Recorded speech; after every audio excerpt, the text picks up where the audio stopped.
The coffee's gone. Why? That's actually a really good question.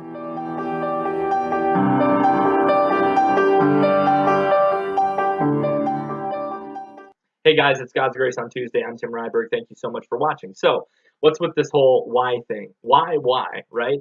Well, I think the thing is we don't question things enough as people with the truth in mind. What do I mean by that? Well, take the cup of coffee situation, for example. Like sometimes when I run out of coffee, I've been drinking it, right, and I run out of it, I get really upset. Like, no, the well has run dry. I get bummed out and I want more coffee. Well, my attitude could completely change if I asked, why is the cup empty? Why is it empty? Well, because I drank it. Like, think about that. When you get to the end of the day and you are exhausted, and you just like, when you get to be really tired and you maybe even you're so tired you can't sleep, you sit there and you think, oh my gosh, like, I can't do this. Well, what if you stopped and thought about why you're so tired? Think about that. Why are you so tired? Well, maybe it's because you poured yourself out that day. So the truth is, you did so much good maybe that you're just exhausted. Well, then you can turn to Jesus and be like, fill me up, and he will. You know? Like, and when we encounter temptation to sin, a couple of sins to throw out there, like looking at pornography. That's a common one that I think a lot of people struggle with nowadays, especially young people. But not just young people, everybody. Or one that I think everybody deals with on a daily basis, gossip, right? Both of these sins, what do they have in common? Well, you take another person out there, someone who deserves your love and respect, and you objectify them. You make them an object for your pleasure. Well, in the pornography situation, that's a little bit obvious, right? Lust, that's what it is by definition. But gossip, really? Objectifying someone? Well, think about it. You're taking a person and a situation that they might be in or something that they might have done, and you're literally defaming that person. You're putting that person down. Why? To build yourself up with others. Did you hear? Let's talk about it, right? And it makes you feel good. It's an object. They've become an object now for your pleasure. What they've done or what you're defining them as, you define them now as this thing, as this object of what they've done, and now you're using them for pleasure. So both these sins, I think both have a common result. Now, all sin has the common result, which is it makes you selfish. It turns you in on yourself, and you put yourself first. You choose yourself before God and before others. And when that happens, like that, by definition, is hell. Okay? Existing like yourself, choosing yourself, and you're separated from God for all eternity. So we can start living that in life, right? So when we come to that place and we start to we're struggling with sin or we're caught up in something, we have to start thinking, why is this happening? How am I susceptible to this? Well, I want you to think about the definition of the acronym HALT. HALT, okay? Like halt. It's pretty obvious. Stop, okay? So when you find yourself in halt, just stop. If you're hungry, angry, lonely, or tired, think about any four of those states. And sometimes when you're hungry, you get angry, okay? And you're exhausted because you're hungry, right? And so you might get like all down on yourself because you're all these things because you don't want to lash out. So then you end up feeling lonely. And anyway, the point is all these things can be weaved together. But if you find yourself in 1, 2, 3, 4, like all of those things, you need to ask why. Why am I there? Why am I angry? Was it just like what made me angry? But then what do I do with this anger now? Okay? But I have to ask, why am I angry? Is it just me? Maybe there's no reason for me to be angry, right? Maybe I just need to calm down. Am I hungry? Why am I hungry? Did I not eat today?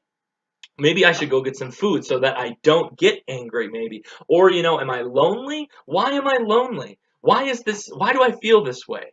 Like, am I relying too much on other people? Or maybe I don't rely on people enough. Maybe I don't rely on God's infinite presence and goodness enough. Am I tired? What's the best remedy for being tired? Go to bed. Go to sleep. Going to sleep can be an act of faith. The Pope sleeps, where he's got the whole church on his shoulders. He's the leader, and he says, "Lord, it's your church. I'm going to bed." For me, Lord, it's my family is yours. I'm going to bed. The youth ministry is yours. I'm going to sleep. I trust you. So think about that. When you ask, why am I like this? And it will lead you maybe to something that needs to be tweaked, maybe something that needs to change in your lifestyle, and then you will be on your guard more against the wickedness and the snares of the devil that come after you every single day. Like take pornography, for example. I think a lot of people look at pornography the most when they're lonely. So think about that. How can we overcome this? Well, I already said it. Go find another person, make connection, go pray. Do this, leave, go establish yourself somewhere else, and the temptation won't follow you.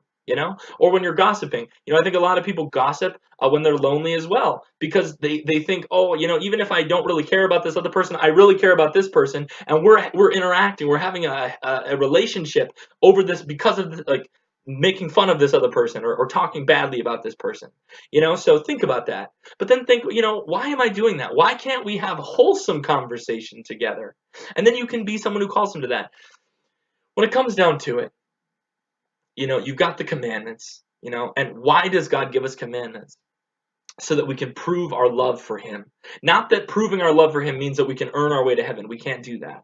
We can only go to heaven through a personal relationship with Jesus. No one comes to the Father except through me, Jesus said.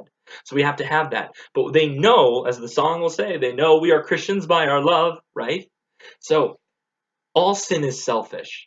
And when we ask ourselves, why do we not sin? Well, we don't sin because we don't want to hurt other people and we don't want to hurt our relationship with God. So next time you find yourself thinking, oh, with this person or oh, that, remember that Jesus didn't love people with the expectation that they would love in return.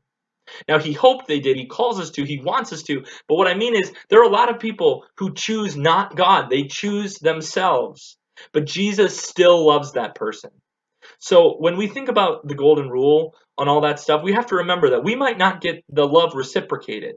That's why Jesus said, I give you a new commandment, love one another as I have loved you. So go do that, all right? And you will be strong. Ask why, and then find the truth, the actual answer. Not just what you think, but what is the objective truth here? Find it. And you will find that truth in Jesus and in the scriptures, in the teachings of the church, all this stuff. You find it there. And then live by it. And then you will find that that truth will set you free. Thanks for watching again. Please click here, subscribe to God's Grace on Tuesday. Check out any of our other videos, share them, all that good stuff. We thank you so much again for watching, and let's get the word out about this, and together we'll walk with Jesus and bring the whole world to him and a relationship with the Father. God bless you. We'll see you next week.